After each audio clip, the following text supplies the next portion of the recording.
Assalamualaikum warahmatullahi wabarakatuh. Waalaikumsalam warahmatullahi wabarakatuh. Alhamdulillahirabbil alamin wassalatu wassalamu ala asrofil anbiya'i wal mursalin wa ala alihi washabihi rasulillahi ajmain. Puji syukur kita ucapkan kepada Allah Subhanahu wa taala yang telah memberikan kita rahmat dan karunia-Nya sehingga kita dapat melaksanakan kegiatan sosialisasi penerapan budaya positif di sekolah. Salawat beserta salam tak lupa pula kita kirimkan kepada junjungan Allah yang Nabi besar Muhammad SAW dengan melafazkan Allahumma sholli ala sayyidina Muhammad wa ala ali sayyidina Muhammad. Yang kami hormati Ibu Desa Selvianti selaku Kepala SMA Negeri Namandau, yang kami hormati Bapak Ibu Majelis Guru yang hadir dalam kegiatan sosialisasi penerapan budaya positif di sekolah. Baik, tanpa memperpanjang mukadimah, langsung saja kita masuk ke susunan acara kita yang pertama, yaitu pembukaan oleh protokol yang dianggap sedang berlangsung. Acara kedua, menyanyi. Langsung saja kita masuk ke acara berikutnya, paparan materi tentang disiplin positif untuk kesepakatan kelas yang akan disampaikan oleh Ibu Desa Selvianti SPD. Pada Ibu dipersilahkan. Assalamualaikum warahmatullahi wabarakatuh. Waalaikumsalam warahmatullahi wabarakatuh. Sebelumnya kita ucapkan syukur kepada Allah Subhanahu wa taala di mana pada pagi hari ini kita masih diberi kesehatan, masih diberi kesempatan untuk mengadakan kegiatan sosialisasi untuk kegiatan LHK kita. Tidak lupa pula salawat salam kita tujukan kepada junjungan alam yaitu Nabi besar Muhammad SAW dengan ucapan Allahumma sholli ala Muhammad wa ala ali Muhammad. Di sini ini ada tugas dari CGP kami yaitu masalah penerapan atau aksi nyata di sekolah masalah disiplin positif. Di sini saya ambil bagaimana karena saya sebagai kepala sekolah di sini yaitu bagaimana target perilaku disiplin positif di sekolah. Baiklah untuk kegiatan ini supaya nanti tidak istilahnya tidak rancu, kita ada arahannya. Di sini yang pertama ada target disiplin positif itu di sekolah ada 3. Yang pertama guru melakukan refleksi dinamika kelas untuk penerapan kesepakatan positif. Itu yang pertama. Kemudian yang keduanya guru melakukan penguatan positif terhadap perilaku yang sesuai atau yang mendukung kesepakatan kelas. Di sini dari 3 tadi, cuma tadi yang ketiga kurang kelihatan sebut ya.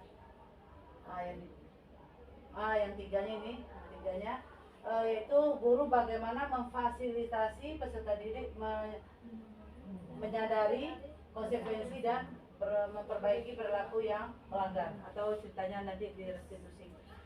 Jadi dari ketiga-tiga ini kita boleh milih apakah Bapak Ibu milih nomor 1 saja atau nomor 2 saja atau nomor 3 saja atau 1, 2 atau 1, 3 atau ketiga-tiganya, tidak apa-apa, tidak ada masalah. Itu ya boleh kita pilih. Sekarang kita lihat masing-masingnya dulu. Kita lanjut dulu targetnya ini kira-kira apa yang bisa kita lakukan dan apa yang tidak bisa, ya, apa yang perlu kita hindari. Ini perlu juga kita bahas. Sebetulnya kita tengok apa kira-kira perilaku yang dianjurkan. Kita mulai untuk yang pertama dulu. Yang pertama yaitu untuk guru melakukan refleksi dinamika kelas untuk menerapkan kesepakatan kelas. Jadi apa yang perilaku yang dianjurkan seorang guru? Bisa kita lihat. Kemudian guru mengajak peserta didik melakukan refleksi dinamika kelas mengacu kesepakatan kelas. Mungkin seperti pernah juga diarahkan sama Bu Rika bagaimana seperti apa kesepakatan kelas itu. Mungkin awal-awal kita masuk kita ajak dulu siswanya itu. Kira-kira kita sama misalnya Ibu ngajar fisika misalnya.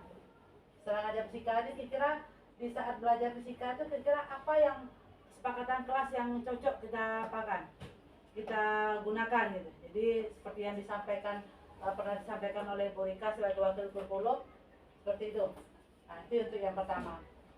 Jadi guru mengajak peserta didik melakukan refleksi dinamika kelas mengacu untuk kesepakatan kelasnya. Jadi ada refleksinya. Selanjutnya target yang dianjurkan lagi, guru menunjukkan kesediaan mendengar pandangan peserta didik tentang dinamika kelas. Jadi sebagai guru kita tidak boleh otoriter, tidak boleh istilahnya kata kita aja. Jadi kita juga harus mendengarkan apa yang disampaikan aspirasi yang siswa kita. Kalau itu bagus, kita terima. Kalau seandainya mungkin agak sedikit beleceng, tahulah anak-anak, bapak ibu, kadang-kadang ngomong asal jadi aja. Nah, kita arahkan ke yang positifnya.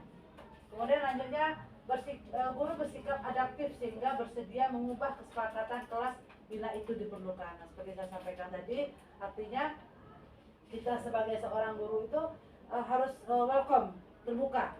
Kira-kira kalau seandainya yang disarankan sama anak itu memang bagus, kita terima, jadikan itu sebagai kesepakatan kelas. Kemudian kalau seandainya mungkin tahulah anak-anak, udahlah bu, kalau kau buat PR disuruh keluar aja lah bu, kan itu enak dia, ya kalau gitu ya semuanya dia buat PR, artinya keluar semuanya. Nah, jadi ada yang perlu kita arahkan, ada yang harus kita bimbing. Lanjutkan lagi, bagaimana ini yang ketiga, guru bersikap adaptif sehingga bersedia mengubah kesepakatan kelas. Oke, lanjut bu. Sekarang kira-kira apa yang perlu kita hindari dulu. Jadi tadi yang perlu yang kita jalankan. Sekarang kita lanjutkan lagi apa yang perlu kita hindari sebagai seorang guru untuk menerapkan melakukan refleksi dinamika kelas untuk penerapan kesepakatan kelas. Itu yang masih yang pertama. Apa yang perlu yang kita hindari? Guru mengabaikan pendapat peserta didik tentang apa yang terjadi di kelas. Jadi ada yang ngomong, udahlah kamu usah ngomong lah. Nah, ya boleh seperti itu. Tetap kita dengarkan. Nah, kemudian yang selanjutnya apa yang perlu kita hindari lagi? Guru bersifat defensif dalam menyikapi umpan balik dari peserta didik terkait kedisiplinan. Jadi kalau kita lihat di sini, berarti tidak respon kita, tidak peduli kita. Udahlah, ini apalah bahasa kamu nih. Tidak enak bahasanya. Jangan seperti itu. Tetap kita terbuka, tetap kita responsif terhadap apa yang diberikan, yang disampaikan oleh siswa. Kemudian yang ketiga, guru menerapkan hukuman fisik terhadap peserta didik yang melakukan pelanggaran disiplin. Jadi misalnya ada yang bagi yang siswa kita yang mungkin zaman kita dulu ya, yang debat PR, ya berdiri kaki sebelah katanya, itu kan penyiksaan. Iya, atau pegang telinga seperti itu. Kemudian atau pakai mompa, kan ada yang gini ya seperti itu. Jangan, pokoknya hukuman fisik jangan. Ya, kita hindari itu. Selanjutnya kita lanjutkan lagi untuk target kedua. Target kedua, ini kalau seandainya Bapak Ibu milih ini. Kalau tadi kan yang pertama yang tadi refleksinya. Sekarang target kedua, kalau seandainya Bapak Ibu memilih guru melakukan penguatan positif terhadap perilaku yang sesuai atau yang mendukung kesepakatan kelas. Apa-apa aja yang harus kita lakukan. Yang pertama, guru memberikan pujian. Ini kalau namanya penguatan positif, berarti ada respon kita terhadap yang dilakukannya yang positif. Yang pertama, guru memberikan pujian terhadap perilaku peserta didik yang sesuai dengan kesepakatan kelas. Kira-kira kalau di kesepakatan kemarin, kira-kira apa? Misalnya kalau seandainya siswa itu melakukan kegiatan yang positif, mungkin oke, the best, mantap, kayak gitu ya. Tapi jangan itu terus. Nanti ibu mantap ya nih. Ibu oke lah nih kan. Tapi ibu selang-selingi kira-kira yang cocok lah. Atau gitu aja boleh juga. Pokoknya yang penting selalu ditukar. Jangan itu saja. Atau siapa nama kamu tadi? Nah, jangan seperti itu. Nanti setiap apa kita lupa anak, namanya siapa tadi? Catat dulu, Mas. Iya, dia lupa pula dengan Jadi ada guru memberikan ujian terhadap perilaku peserta yang sesuai dengan kesepakatan kelas. Jadi ini kita sepakati terlebih dahulu. Kita lanjutkan lagi yang selanjutnya, apa yang perlu dianjurkan? Guru memberikan penguatan positif dengan berbagai cara. Jadi jangan satu cara aja. Takutnya kalau satu cara itu nama kita pula yang kembali ke kita sendiri. Ibu oke, ibu the best, ibu lupa, kan ibu siapa ya, kan gitu ya. Pokoknya ganti-gantian, jangan monoton. Kemudian yang ketiga, guru mengakui suatu perilaku positif secara spesifik dan menjelaskan alasannya. Guru mengakui suatu perilaku yang positif secara spesifik dan menjelaskan alasannya. Kira-kira kita akan tahu gimana mengasih respon ke anak itu yang sewajar-wajarnya lah, istilahnya kira-kira perilaku apa. Misalnya memang dia bisa menjawab pertanyaan, mungkin ada pertanyaan terus, oke, yang dijawab teman kamu, nah gitu. Jadi istilahnya ada alasan yang kita mengkasih respon gitu. Kalau dia misalnya mungkin dia betul semua atau gimana gitu, oke, mungkin hari ini kamu udah zebra semua, dilihat dari kesimpulan dari pencapaian hari ini, kelas ini udah oke semua, ya pertahankan, nah gitu, seperti itu gitu. Jadi ada hal yang perlu dijelaskan secara spesifik. Selanjutnya Monopi, nah kemudian kalau kita juga pilihan nomor 2 ini, kira-kira perilaku apa yang harus kita hindari sebagai seorang guru? Di sini guru mengabaikan perilaku positif karena terlalu fokus pada perilaku negatif atau hal-hal lain. Nah ini kadang-kadang di kelas kan gitu. Mungkin ada anak yang bagus yang udah belajar dengan tenang. Sementara ini ada yang tukang musil aja. Jadi kita fokus ke situ saja. Kalau bisa jangan.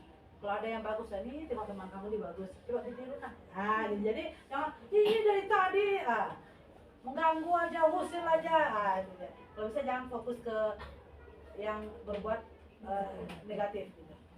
Pokoknya saling apalah kalau seandainya saling mengingatkan gitu. Jangan sila fokus hanya ke yang positif aja atau ke negatif saja.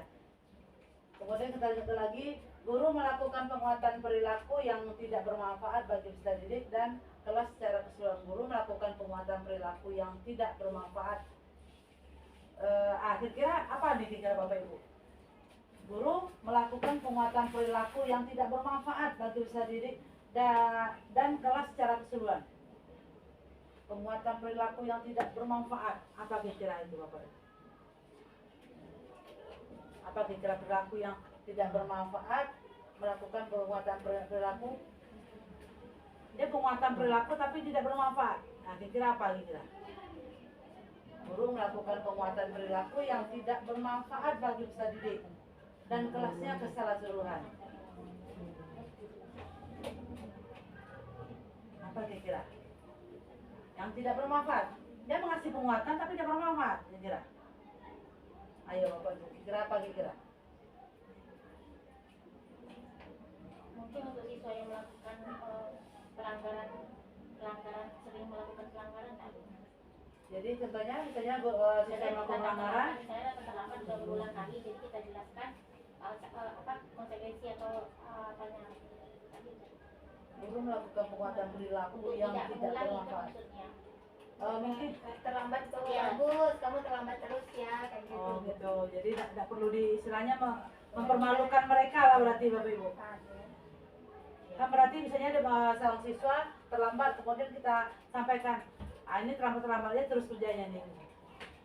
Bagus seperti itu. Gimana menurut Bapak Ibu ini?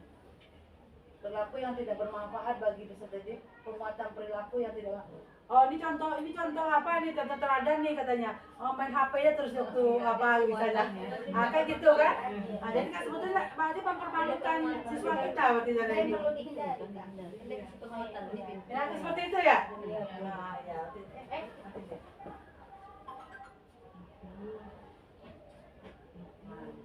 Berarti ada yang situasi kita ngasih penguatan tapi penguatannya tidak bermanfaat, artinya malah membuat sedih siswa atau bikin mempermalukan mereka di depan ramai atau membuli lah berarti ya betul lah. Terus nggak adakan tugas besok Iya. ulangi ya. Ya ulangi ya betul. Ini sering seperti itu ya, berarti Bu Sri keluar nanti jangan. Oke kita lanjutkan lagi. Kemudian guru tidak konsisten dalam memberikan penguatan positif hanya pada peserta didik tertentu saja. Jadi hati-hati juga ini Bapak Ibu. Mentang-mentang ke situ aja tuh atau karena dia ganteng, ada gitu.